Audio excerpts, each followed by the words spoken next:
And now to the presidential primaries. Former President Donald Trump dominated the Republican vote today. And President Joe Biden has won the Democratic primary as well. Christopher Salas is in our Washington bureau tonight. Yeah, Christopher, we have had actually a lot of updates in just the last hour.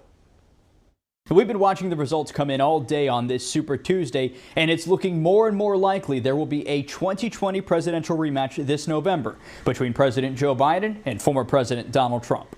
Super Tuesday felt a bit more like Settled Tuesday, with President Joe Biden and former President Donald Trump solidifying their hold on their party's nominations with decisive wins from coast to coast. Now Biden and Trump appear to be ready to face each other again this November.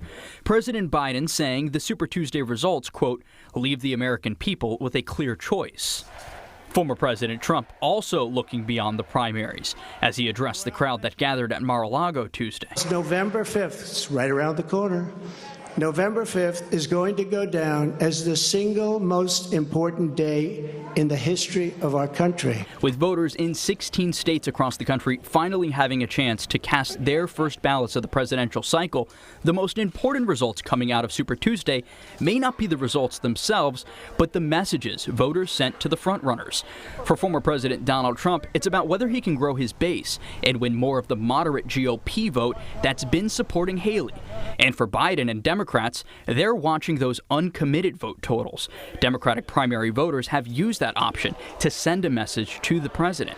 And President Joe Biden will have a chance to deliver a message of his own this Thursday when he gives his State of the Union address to Congress.